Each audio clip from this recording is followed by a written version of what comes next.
In this lesson, we're going to talk about asset disposal and decommissioning.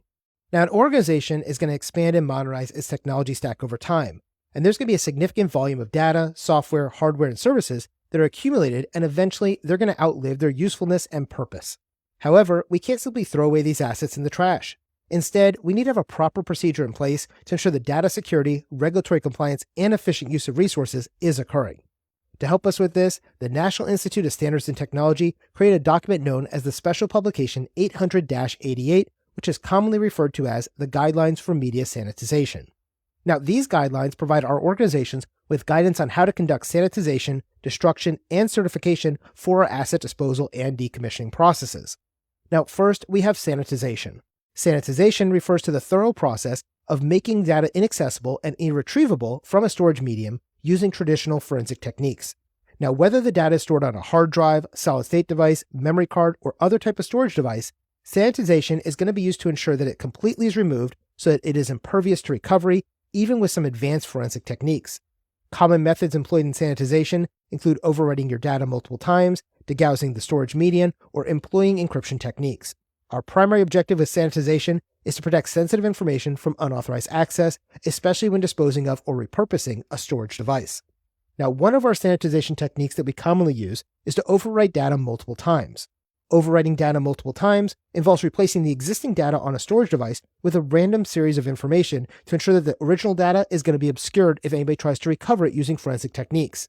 Now, this overwriting process is often repeated several times to reduce any chance of the original data being recovered. Most commonly, overwriting processes are going to use a single pass, 7 passes, or 35 passes, depending on the classification level of the data that you're trying to sanitize, with higher classification levels needing more passes during that overwriting process.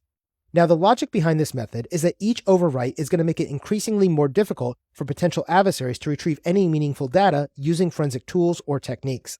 By employing this technique, we're not only ensuring the confidentiality of our stored data, but we're also minimizing the risks associated with data breaches or unauthorized access, especially during device disposal or repurposing. Now, another sanitization technique we have is known as degaussing. Now, degaussing involves using a single machine called a degausser to produce a strong magnetic field that can disrupt the magnetic domains on a storage device like a hard disk drive or a tape backup. This degaussing process renders the data on the device unreadable and irretrievable. Unlike overwriting, though, which might leave a small possibility of data recovery, degaussing will completely erase the magnetic properties of the storage medium to ensure that the data is permanently destroyed. However, it's also important to note that once a device has been degaussed, it can no longer be used for storage because its fundamental ability to store data has now been eliminated. This method is especially valuable when devices are set to be discarded or recycled to ensure that no data remnants of sensitive information remains on that discarded storage device.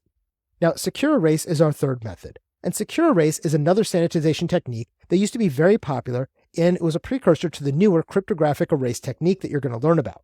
Now, with secure erase, we are aiming to completely delete data from a storage device while ensuring that it cannot be recovered using traditional recovery tools or methods.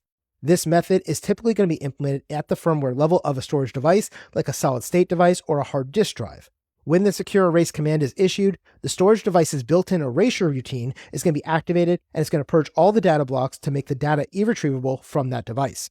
Over time, some flaws were found in the secure erase technique, and a newer, more secure technique known as cryptographic erase, or CE, was introduced to replace the secure erase technique in most of our modern storage devices. Now, cryptographic erase is going to leverage encryption technologies as its primary mechanism for doing data sanitization. Now, when data is initially stored on a given device, it's going to be encrypted using cryptographic keys. During the cryptographic erasure process, instead of trying to erase the actual data on the device, we simply are going to deliberately destroy or delete the encryption keys themselves. Because without these keys, the data remains on the device, but it's rendered unreadable. So in practical terms, it's now considered irretrievable. Now, one of the significant advantages of using cryptographic erase over traditional erasure methods is speed. Because with cryptographic erase, we're only having to delete the encryption keys and not all of the data on a 1 or 2 or 10 terabyte hard disk drive. This makes the entire sanitization process really quick to perform, and it can be done in less than about 30 to 60 seconds when you're doing a cryptographic erasure. Also, because our data remains encrypted and indecipherable without that decryption key, the storage device can then be repurposed or resold without there being the risk of data leakage. Next, let's talk about destruction. Now, while sanitization is trying to make data unrecoverable, Destruction goes a step further by ensuring that the physical device itself is beyond recovery or reuse. The NIST guidelines recommend methods like shredding, pulverizing, melting, or incinerating storage media as possible forms of destruction. For instance, I used to work at the National Security Agency, and whenever we decommissioned our old top-secret workstations, we had to remove the hard drives from those machines and then have them physically shredded to prevent anyone from accessing our nation's top-secret information.